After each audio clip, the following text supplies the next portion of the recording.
வணக்கம் நேயர்களே, இது உங்கள் வாழ்க்கை நலனை பலப்படுத்தும் அறிவோம் தெளிவோம் நிகழ்ச்சி. நம் ஒவ்வொருவரின் வாழ்க்கையிலும் பயணங்கள் என்பது தவிர்க்க முடியாத ஒன்று, பல அனுபவங்களை தரக்கூடிய ஒன்று. அதில் பேருந்து பயணம், மகிழுந்து பயணம் என பல வகை உண்டு. இதில் இனிமையான பயணத்திற்கு ஏற்றதும் குறைந்த செலவில் பயண கட்டணமும் கொண்டது ரயில் பயணம். இந்த ரயில் பயணங்களில் தினமும் பல ஆயிரம் பேர் பல ஊர்களுக்கு செல்கின்றனர். போதிய விழிப்புணர்வு இல்லாமலும் பாதுகாப்பு அம்சங்களை கடைபிடிக்க தவறுவதாலும் பலர் தங்களது உடைமைகளையும் பணத்தையும் இழக்க நேர்கிறது. சில நேர்களில் உயிருக்கும் ஆபத்து ஏற்பட வாய்ப்பிருக்கிறது.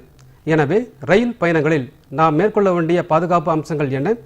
இதோ பாருங்கள், உங்கள் ரயில் பயணம் பாதுகாப்பாக அமையும்.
ரயில் பயணங்கள் செய்கின்ற போது ரயில் பயணிகள் கவனிக்க வேண்டிய நிபந்தனைகள் எல்லாம் நோட்டீஸ் போர்டு மூலமாகவும் அவேர்னஸ் ப்ரோக்ராம் மூலமாகவும் அங்கே ஒவ்வொரு ரயில் நிலையத்திலையும் அனௌன்ஸ் பண்ணிக்கிட்டு இருக்கோம்.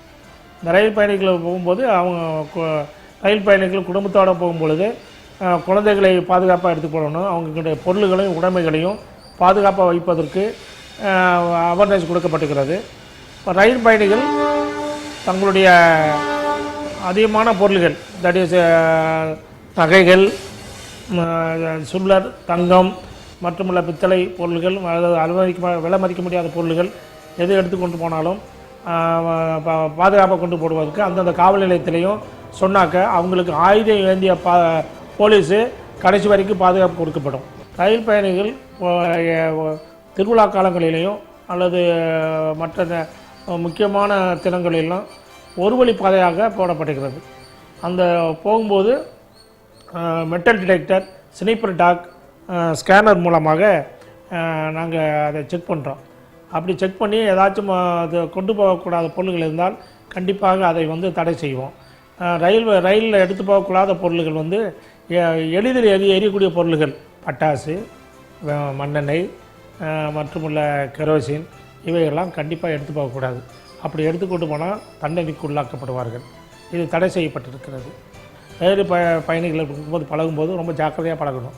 அவருடன் சில பேர் நைஸாக பழகி அவர்கள் சில பிஸ்கட் கொடுப்பாங்க, சிலது ரொட்டி கொடுப்பாங்க, சிலர் பானகங்களை கொடுத்து அதில் மருந்து கொடுத்துருப்பாங்க, மயக்க மருந்துகளை வைத்திருப்பாங்க. அதனால் ரயிலில் பயணங்கள் செய்யும்போது எந்த பொருள்களையும் யார் கொடுத்தாலும் அதை வாங்கக்கூடாது. அவங்களுக்கு தெரியாத நபர்கள் கொடுத்தா கண்டிப்பாக அதை நீங்கள் ரிப்பீஸ் பண்ணிடணும்.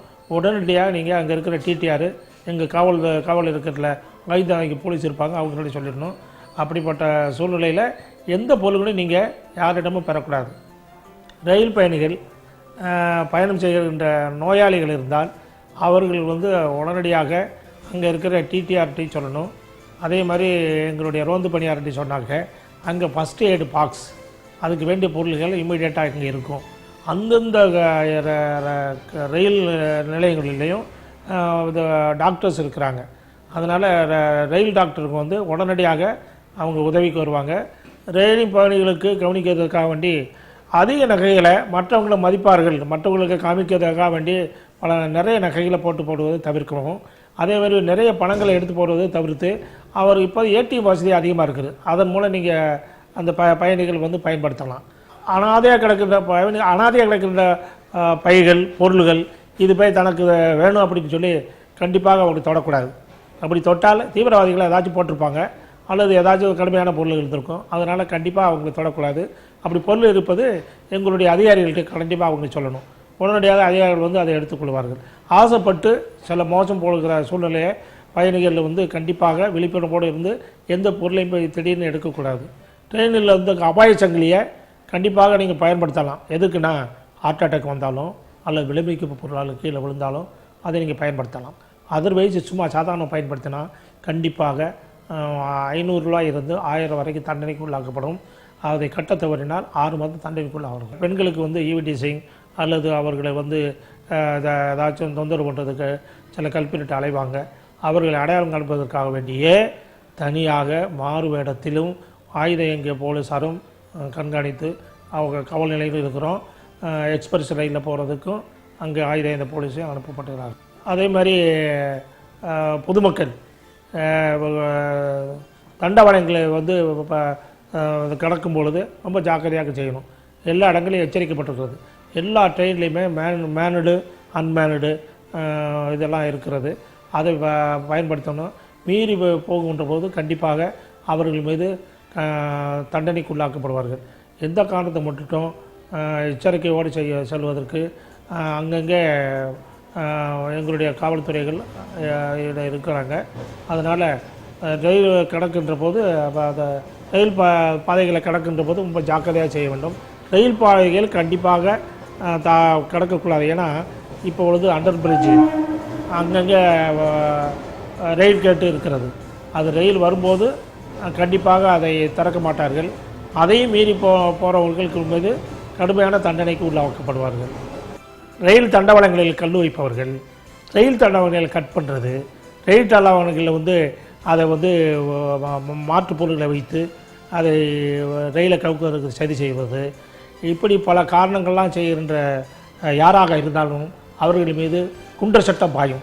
இதுவரைக்கும் 12 பேருக்கு மேலே கல் வைத்தவர்களை குண்டர் சட்டத்தின் மூலம் உள்ளே சென்றிருக்கிறார்கள். அதனால் இனிமேல் இந்த மாதிரி நாச வேலை செய்கிறவர்கள் யாராக இருந்தாலும் அவர்களை ஐடென்டிஃபை பண்ணி கண்டிப்பாக குண்டர் சட்டம் அவர்கள் மீது பாயும். ரயில் பயணிகள் ரயில் பயன்படுவது காலை வெளியில் விடுறது, கையை விடுறது, ஓரத்தில் தொங்கிட்டு போகிறது, இவையெல்லாம் நிச்சயமாக டேஞ்சராக இருக்கும். இந்த மாதிரி போகிறவங்க எல்லாம் பல இடத்துல இப்போ இது ஆக்சிடெண்ட் ஆகி பல சந்தர்ப்பத்தில் இறந்து விடுறாங்க. அதனால் இதுக்கு அவேர்னஸுக்காக தான் அந்தந்த ஸ்டேஷன்லேயும் போர்டும் போடப்படுகிறது, அவேர்னஸ் கொடுக்கப்படுகிறது. அதனால் பயணிகள் கண்டிப்பாக தொங்கிக்கிட்டு போகிறது அல்லது காலை வெளியில் நீட்டி போகிறது, அசால்ட்டாக டோர் ஓரத்து நிற்பதெல்லாம் தவிர்க்க வேண்டும். அதனால் அவேர்னஸ் ப்ரோக்ராம் எல்லா இடத்துலையும் கொடுத்துருக்குறோம். அதை கண்டிப்பாக அவர்களை பின்பற்ற வேண்டும். அப்படி தொங்கிட்டு போகிறது அல்லது ஓரமாக நிற்காமல் இருப்பவர்கள் மீது கண்டிப்பாக அங்கே அவர்கள் மீது தண்டனைக்கு உள்ளாக்கப்படுவார்கள். ட்ரெயினில் ரன்னிங்கில் ஏறுவது பெரிய ஆபத்து. ஏன்னா அது கண்மூடி கண் திறக்கிற வரைக்கும் பாஸ் ஆகிரும். அதனால் ரயிலில் அது ஓடும்போது ஏறுவதை கண்டிப்பாக தவிர்க்க வேண்டும். அப்படி தவிர்க்காவிட்டால் கண்டிப்பாக அவர்கள் நிச்சயமாக ஆக்சிடெண்ட்டுக்கு உள்ளாக்கப்படுகிறார்கள். 29/9/2012 கோயம்புத்தூர்லேருந்து ஈரோடுக்கு வர்றாங்க 3 பேர். சிதம்பரி சிங் அப்படின்னு சொல்லி அவங்க 3 பேரும் நகையில் 13 கிலோ எடுத்துகிட்டு வர்றாங்க. அவர் ஈரோடு சேர்றதுக்குள்ளார அவங்களுடைய பொருளை கால் பண்ணி சொல்லி ரிப்போர்ட் கொடுக்குறாங்க 7 போலீஸ் ஸ்டேஷனில். உடனடியாக கேஸ் ரெஜிஸ்டர் பண்ணி எங்கள் ஏடிஜிபி சேகர் சார் அவர்களுடைய உத்தரவின் பேரில், டிஜிபியினுடைய அதிக உத்தரவின் பேர்லையும், எஸ்பி கயல்வெளி மற்றும் உள்ள எங்களுடைய டீம் எல்லாம் நாங்கள் இம்மிடியேட்டாக அதை ஃபார்ம் பண்ணி உடனடியாக 7 பேர் அரெஸ்ட் பண்ணிட்டோம். அரெஸ்ட் பண்ணி கொண்டு வந்து அதில் வந்து 3 வண்டி, 25 பவுனு மட்டுமல்ல அவருடைய 1 கோடிக்கு உள்ள பத்திரங்கள், அவருடைய நிலங்க வாங்கிற பத்திரங்கள், இவைகள் எல்லாமே டிராக்டர் எல்லாமே அடித்து கொண்டு வந்துட்டோம். கொண்டு வந்த உடனே இப்போ வந்து அவங்கள ரிமாண்ட் பண்ணி மறுபடியும் கஸ்டடியில் எடுத்து இன்னும் 3 பேரை பிடிக்க வேண்டியிருக்கு. அவங்கள பிடிப்பதற்காக செய்கிறோம். இது எதுக்காக இதை சொல்கிறேன்னா, உடனடியாக எங்களுடைய அதிகாரி சேகர் அவர்களும் அவர்களுடைய உத்தரவு பேரில், டிஜிபி அவர்களுடைய உத்தரவு பேரில் உடனடியாக செஞ்சோம். இது செஞ்சதுனால இந்தியா பூரா இதுக்கு வந்து மதிப்பு கொடுத்தாங்க. காரணம், அந்த சோலாப்பூரில் இருக்கின்ற அந்த அத்தனை பேருமே இதே தொழில் தான் சொல்கிறாங்க, செய்கிறாங்க. இவர்கள் பிடிக்கவே முடியவில்லை. நம்ம தமிழ்நாடு போலீஸு உடனடியாக பிடிச்சி அத்தனை பேரையும் அரெஸ்ட் பண்ணி கொண்டு வந்திருக்கிறோம். அதனால் இந்த பொதுமக்களுக்கு இதனால் எதுக்காக நான் இதை சொல்கிறேன்னா, பொதுமக்கள் அதிகப்படியான நகைகளை எடுத்துக்கொண்டு போகக்கூடாதுன்னு அப்படி எடுத்துக்கொண்டு போகணும்னு சொன்னால் கண்டிப்பாக சில்வரு, தங்கம், பித்தளை, அது அதிக பணங்களை நீங்கள் கொண்டு போனாங்க. அந்தந்த 44 போலீஸ் ஸ்டேஷன்லையும் தமிழ்நாட்டில் அங்கங்கே ரிசப்ஷன் இருக்குது. நீங்கள் அங்கே சொன்னீங்கன்னா, இந்த டிக்கெட்டில் போகிறோம், இந்த ட்ரெயினில் போகிறோம் அப்படின்னு சொன்னால் உங்களுக்கு ஆயுதம் ஏந்திய போலீஸ்காரர் பாதுகாப்பு கொடுக்கப்படும். உங்கள் பேர் அங்கே குறிக்கப்படும். நீங்கள் கடைசியில் இறங்குற வரைக்கும் அங்கே பாதுகாப்பு கொடுத்து உங்கள் உடைமைகளை பத்திரமாக சேர்ப்பதற்கு தகுந்த ஏற்பாடு செய்யப்பட்டிருக்கிறது. அதனால் அதிக பொருட்களை எடுத்து போகிறதுக்கு அதாவது உங்களுக்கு அந்த ட்ரெயினில் போட்டிருப்பாங்க, less luggage make your travel கம்ஃபர்டபுள்னு போட்டிருக்கும். அதனால் நீங்கள் கொண்டு போகிற பொருள் கம்மியாக இருந்தால் உங்களுக்கு ரொம்ப நல்லாயிருக்கும். அதனால் தைரியமாக தயார் செய்யலாம். அதனால் இப்போ வந்து ஏடிஎம்முக்கு பணத்தை வந்து ஏடிஎம் மூலம் போடலாம். அது நகைகளை நீங்கள் அப்படி கொண்டு போனோன்னா கண்டிப்பாக எங்களுடைய ரிசப்ஷனில் அந்தந்த போலீஸ் ஸ்டேஷனில் சொன்னீங்கன்னா உங்களுக்கு பாதுகாப்பு வாங்கி பள்ளிக்கூடம். அதனால் தைரியமாக நீங்கள் சொல்லலாம். அப்படி உங்களுடைய பேர்களை அங்கே வந்து வெளியில் யாருக்கும் காமிக்க வேண்டாம், மறைமுகமாக வச்சுக்கிறோம். அதனால் நீங்கள் இது சொன்னமே அப்படிங்கிற சங்கடப்படணும். உங்கள் பொருள் என்ன இருக்குது, எப்படி இருக்குலாம் கேட்க மாட்டோம். உங்கள் பை எத்தனை இருக்குது என்னங்கிறது அந்த பேசஞ்சருக்கு ஆயுத போலீஸு கரெக்டாக கடைசி வரைக்கும் உங்களோட இறங்குற வரைக்கும் உங்களுக்கு பாதுகாப்பு கொடுப்பாங்க. அதனால் நீங்கள் தைரியமாக நீங்கள் ட்ராவல் செய்யலாம். அதே நேரங்களில் உங்களுக்கு ஏதாவது டவுட் வந்துச்சுன்னா எங்களுடைய காவல் ரயில் நிலைய காவல் உதவி மையத்தில் 24 மணி நேரமும் இயங்குறது. அந்த ஃபோன் நம்பர் டோல் ஃப்ரீ. நீங்கள் காசு போட்டு பேச வேண்டியதில்லை. நீங்கள் பேசினா அதுக்கு காசு இல்லை, டோல் ஃப்ரீ. அந்த நம்பர் வந்து 99 62 500 500க்கு எந்த நேரம் வேணாலும் நீங்கள் ஃபோன் பண்ணலாம். உங்களுக்கு எந்த சூழ்நிலையும் அங்கே 24 மணி நேரமும் உங்களுக்கு உதவிக்கு தயாராக இருக்கிறது. அதனால் பயணிகள் கண்டிப்பாக தைரியமாக தாராளமாக நீங்கள் பயணிக்கலாம். உங்களுக்கு தகுந்த பாதுகாப்பு ரயில் காவல் நிலையம் உங்களுக்கு ரயில் காவல் நிலையத்தில் அமைக்கப்பட்டிருக்கிறது. அதனால் நீங்கள் தைரியமாக பயணம் செய்வதற்கு உத்தரவாதம் அளிக்கப்படுகிறது.